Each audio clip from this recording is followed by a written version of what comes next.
हनुमान जयंती क्यों मनाई जाती है, जानिए असली कारण।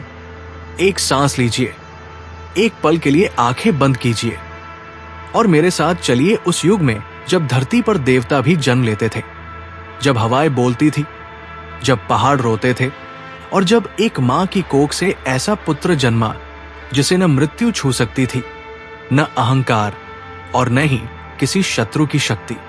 ये कहानी सिर्फ एक देवता की नहीं है, ये कहानी है एक मां की पीड़ा की, एक पिता की विवशता की, एक शिशु की असाधारण नियति की और उस अनंत प्रेम की जो भक्त और भगवान के बीच हर युग में, हर जन्म में, हर सांस में जीवित रहता है।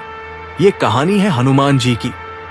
और आज जब हम हनुमान जयंती मनाते हैं तो हम सिर्फ एक तिथि नहीं मनाते, हम उस क्षण को याद करते हैं जब ब्रह्मांड ने एक ऐसी शक्ति को जन्म दिया जो आज भी हमारे बीच है, हमारी रक्षा करती है, हमारे दर्द सुनती है और हमारी पुकार पर दौड़ती है। तो चलिए शुरू करते हैं। नमस्कार प्यारे दर्शकों, मैं अर्जुन एक बार फिर आपका हार्दिक स्वागत करता हूं आपके अपने चैनल विद्या ज्ञान सागर में। दोस्तों, आज हम एक नई कहानी और एक नया वीडियो लेकर आपकी सेवा में उपस्थित हुए हैं। आज की कथा अत्यंत ज्ञानवर्धक और प्रेरणादायक है। कथा शुरू करने से पहले आपसे एक विनम्र निवेदन है। शास्त्रों में कहा गया है कि अधूरी छोड़ी गई कथा दुख और पाप का कारण बनती है, इसलिए इसे अंत तक अवश्य सुने। और अगर आप अपनी मां से सच्चा प्रेम करते हैं तो इस वीडियो को लाइक करें, हमारे चैनल को सब्सक्राइब करें और कमेंट में मां लिखकर अपना समर्थन दें। तो आइए बिना किसी विलंब के आरंभ करते हैं आज की प्रेरणादायक कथा। त्रेता युग, वो समय जब सूर्य की रोशनी में भी एक अजीब सी उदासी घुली हुई थी। ऋषि मुनि अपनी कुटियों में बैठकर चिंतित थे। यज्ञ होते थे, लेकिन धुआं आसमान तक पहुंचने से पहले ही बिखर जाता था। नदियां बहती थी, लेकिन उनकी कलकल में एक दर्द था। पशु पक्षी अपने नियत समय पर जागते थे, लेकिन उनकी आवाजों में एक अनकहा भय था। कारण क्या था? रावण, लंका के उस राक्षस राज ने तीनों लोकों में अपना आतंक फैला दिया था। देवता उससे डरते थे। ब्रह्मा जी ने उसे वरदान दिया था, शिव जी ने उसे कोसों दूर से पहचाना था। रावण की विद्वता अपार थी, उसकी शक्ति अद्वितीय थी, लेकिन उसका अहंकार उससे भी बड़ा था। और अहंकार जब इतना बड़ा हो जाता है तो वो सिर्फ अपनी आत्मा को नहीं नष्ट करता, वो हर उस निर्दोष को कुचलने लगता है जो उसके रास्ते में आता है। देवता घबराए, उन्होंने ब्रह्मा जी के पास गए। ब्रह्मा जी ने उन्हें विष्णु जी के पास भेजा और विष्णु जी ने जो उत्तर दिया वो संसार का सबसे बड़ा वचन था। मैं आऊंगा, मैं मनुष्य रूप में जन्म लूंगा और रावण का अंत होगा। ये वचन था भगवान राम के अवतार का। लेकिन विष्णु जी जानते थे कि ये संग्राम अकेले नहीं जीता जा सकता। रावण की शक्ति असाधारण थी। उसके पास विद्या थी, सेना थी, शस्त्र थे और सबसे खतरनाक, उसके पास अभिमान की वो दीवार थी जो किसी साधारण शस्त्र से नहीं टूटती। तो विष्णु जी ने कहा, शिव जी, आपको भी चलना होगा। शिव जी मुस्कुराए। उनकी मुस्कान में वो गहराई थी जो सृष्टि के रहस्यों को समेटे हुए है। उन्होंने कहा, मैं चलूंगा, लेकिन मैं अपने अंश को भेजूंगा, एक ऐसा वीर जो राम का भक्त भी होगा और महाशक्ति का अवतार भी। और उसी क्षण स्वर्ग में एक संकल्प हुआ, एक नई नियति लिखी जाने लगी। अब आइए धरती पर, उस पर्वत के पास जहां एक वानरी स्त्री रहती थी। उसका नाम था अंजना। अंजना कोई साधारण स्त्री नहीं थी, वे अप्सरा थी, स्वर्ग की। लेकिन एक श्राप के कारण उन्हें वानरी के रूप में जन्म लेना पड़ा था। यह श्राप था या भाग्य, ये तो केवल ईश्वर जानते हैं, लेकिन इतना जरूर था कि उनके जीवन में एक अधूरापन था। उनके पति थे केसरी, वानरराज, वीर, पराक्रमी और अंजना से अगाध प्रेम करने वाले। लेकिन दोनों के जीवन में एक शून्य था। एक खालीपन जिसे कोई वचन, कोई उपहार, कोई सुख भर नहीं सकता था। संतान अंजना मां बनना चाहती थी, एक ऐसे पुत्र की मां जो उनके कुल को, उनके वंश को, उनके जीवन को अर्थ दे सके। लेकिन वर्षों बीत गए और गोद सूनी रही। अंजना ने तप किया, गहरा तप, वो तप जो पत्थर को भी पिघला दे। वे शिव जी की आराधना करती थी। रोज प्रभात में उठकर पर्वत की चोटी पर बैठ जाती थी, हाथ जोड़े, आंखें बंद किए और बस एक ही प्रार्थना, हे महादेव, हे भोलेनाथ, हे त्रिलोकेश्वर, मुझे पुत्र दो, एक ऐसा पुत्र जो तुम्हारा ही अंश हो, जो इस संसार में कल्याण करे, जो धर्म की राह पर चले और जो मेरी कोख को धन्य करे। ये प्रार्थना रोज उठती थी, पर्वतों से गुजरती थी, बादलों को चीरती थी और आखिरकार शिव जी के कानों तक पहुंचती थी। शिव जी को दया आई। नहीं, दया नहीं, ये गलत शब्द है। शिव जी को अंजना का वह प्रेम दिखा जो एक मां अपने अजन्मे बच्चे के लिए रखती है, और उस प्रेम के आगे महादेव का हृदय पिघल गया। वे बोले, तथास्तु, और उसी क्षण स्वर्ग से पवनदेव को बुलाया गया। पवनदेव यानी वायुदेव सृष्टि के उन देवताओं में से हैं जो हर जगह है। वे हर पल हमारे साथ हैं, हमारी हर सांस में। लेकिन उस दिन वे एक विशेष कार्य के लिए बुलाए गए थे। शिव जी का दिव्य अंश उन्हें सौंपा गया और पवनदेव ने वो दिव्य शक्ति लेकर अंजना के पास पहुंचाई। वो क्षण कैसा था, इसे शब्दों में बयान करना असंभव है। अंजना पर्वत पर बैठी थी, तप में लीन। अचानक एक शीतल, सुगंधित हवा चली, ऐसी हवा जो न गर्मी में चलती है न सर्दी में। वो हवा जो केवल तब चलती है जब कोई दैवीय घटना घटने वाली हो। अंजना ने महसूस किया और उनकी आंखों में आंसू आ गए। वे जानती थी, उनकी प्रार्थना सुन ली गई थी। उनकी कोख में एक दीपक जल उठा था। वे उठीं, पर्वत से उतरी, केसरी के पास गई और केसरी ने जब उनका चेहरा देखा तो उन्हें कुछ कहने की जरूरत नहीं थी।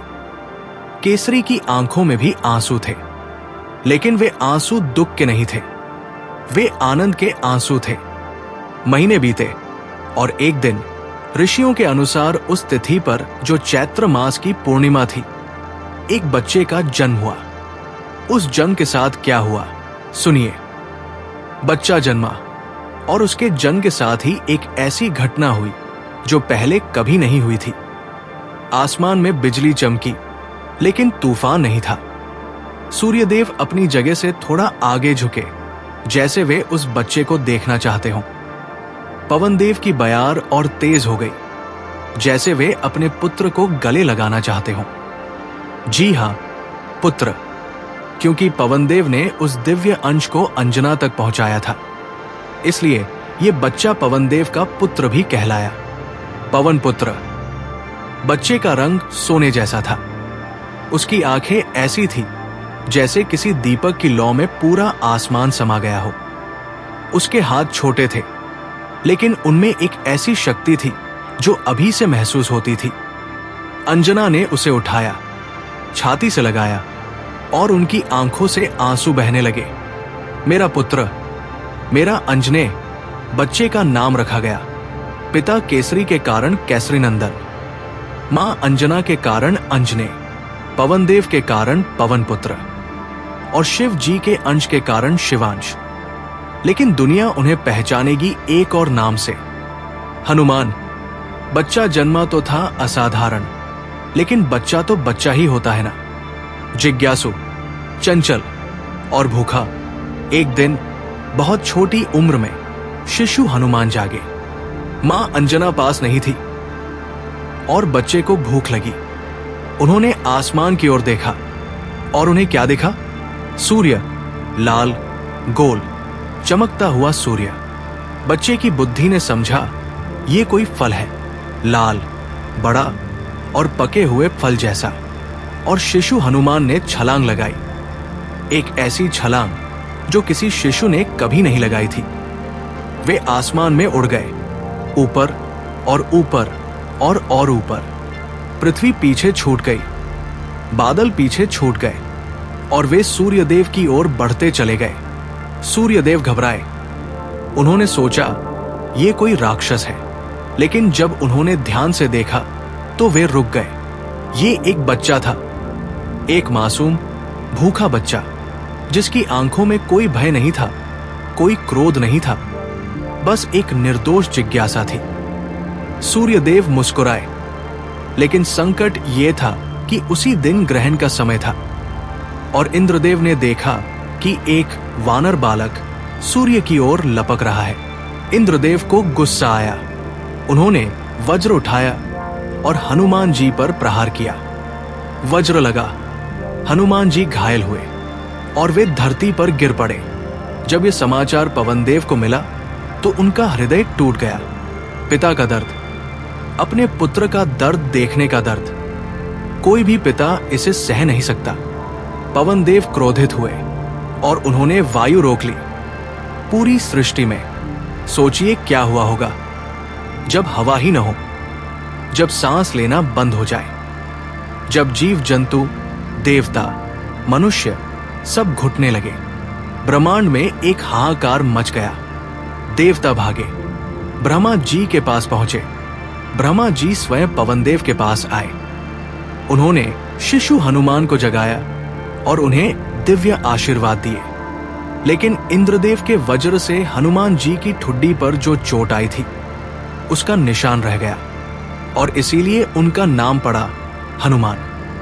हनु यानी ठुड्डी और मान यानी जिसकी ठुड्डी पर निशान है। हनुमान। उस दिन एक के बाद एक देवता हनुमान जी के पास आए और हर देवता ने उन्हें एक वरदान दिया। ब्रह्मा जी ने कहा, तुम्हें कोई ब्रह्मास्त्र नहीं बांध सकेगा, तुम अजेय रहोगे। इंद्रदेव ने कहा, मेरा वज्र तुम्हें कभी नहीं मार सकेगा, तुम वज्र से भी कठोर हो। वरुण देव ने कहा, जल तुम्हें नहीं डुबाएगा। यमराज ने कहा, मृत्यु तुम्हें कभी छू नहीं सकेगी, तुम चिरंजीवी हो। कुबेर ने कहा, धन की कभी कमी नहीं होगी। शिव जी ने कहा, मैंने तुम्हें अपना अंश दिया है, तुम शिव के तेज से चमकते हो। और सूर्यदेव ने एक विशेष वरदान दिया, मैं तुम्हें अपनी विद्या दूंगा, मैं तुम्हारा गुरु बनूंगा। यह वरदान कोई साधारण बात नहीं थी। सूर्यदेव चलते रहते हैं, वे कभी नहीं रुकते, तो हनुमान जी को उनसे विद्या लेनी थी और सूर्यदेव के साथ साथ चलना था। और हनुमान जी ने यही किया। वे सूर्यदेव के सामने रहते, उनका मुख देखते और पढ़ते रहते। ऐसा गुरु शिष्य का रिश्ता जो इस सृष्टि में पहले कभी नहीं था। इन वरदानों के बाद हनुमान जी वास्तव में असाधारण थे, लेकिन जीवन ने उनके लिए एक और परीक्षा रखी थी।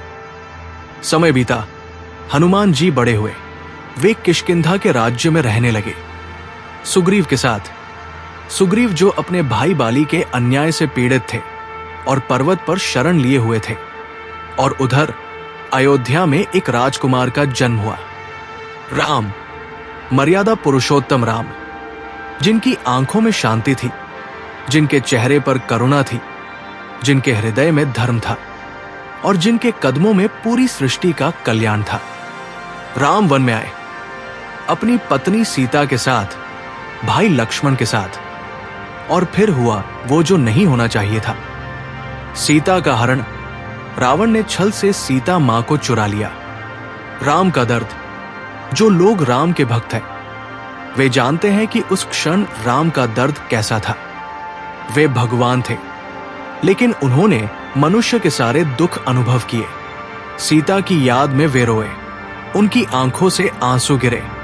उन्होंने वन में सीता को पुकारा, सीते, कहाँ हो?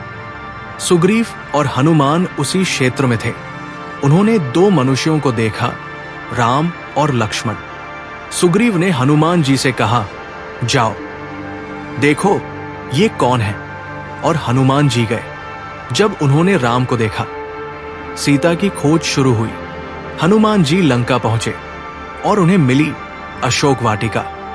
और वहां एक पेड़ के नीचे बैठी थी सीता मां। हनुमान जी ने उन्हें देखा और उनका हृदय भर आया। उन्होंने धीरे से राम की अंगूठी पेड़ से नीचे फेंकी। सीता मां ने देखा, उन्होंने पहचाना और उनकी आंखों में एक उम्मीद की किरण आई। हनुमान जी नीचे उतरे, प्रणाम किया और बोले, मां, मैं हनुमान हूं, राम जी का दूत। वे आएंगे, वे जरूर आएंगे, आप विश्वास रखिए। सीता मां की आंखों से आंसू बह निकले, लेकिन इस बार वे दुख के नहीं थे।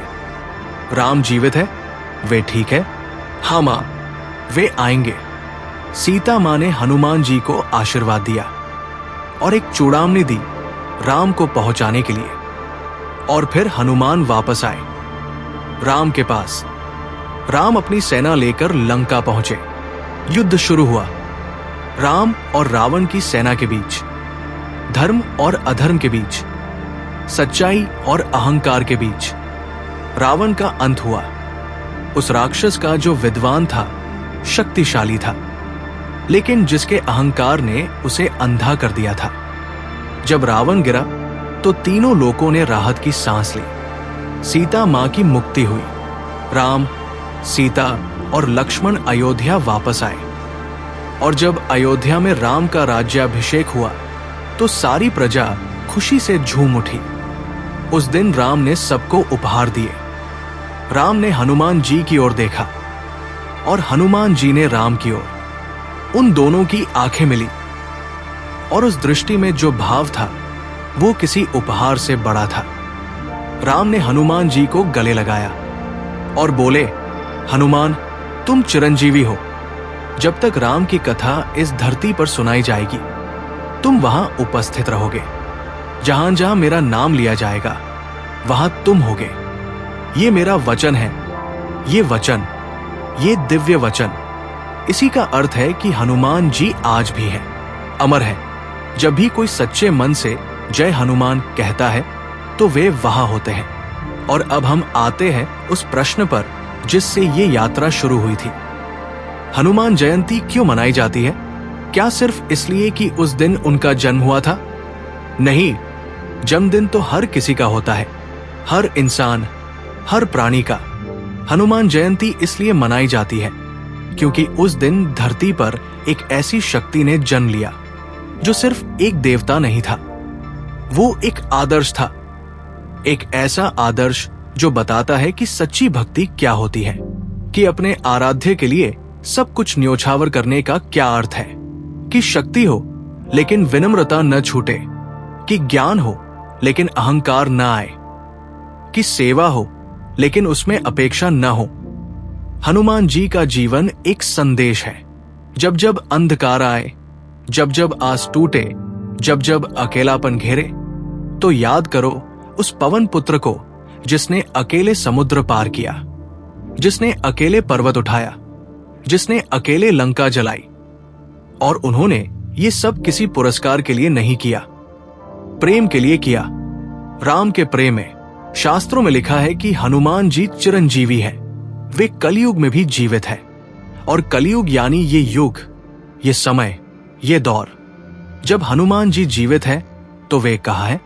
हर उस जगह जहां राम का नाम लिया जाता है, हर उस मंदिर में जहां हनुमान चालीसा पढ़ी जाती है, हर उस हृदय में जो निस्वार्थ प्रेम से भरा हो। ये कहानी खत्म होती है एक वादे के साथ। जब भी आप अकेले हो, जब भी आप थके हो, जब भी आप डरे हो, बस एक बार कहिए जय हनुमान और सुनिए। गहरी सांस लीजिए। वो हवा जो आपके भीतर आई, वो हनुमान जी का आशीर्वाद है, क्योंकि वो पवन पुत्र है और पवन कभी नहीं रुकती। जय श्री राम, जय हनुमान।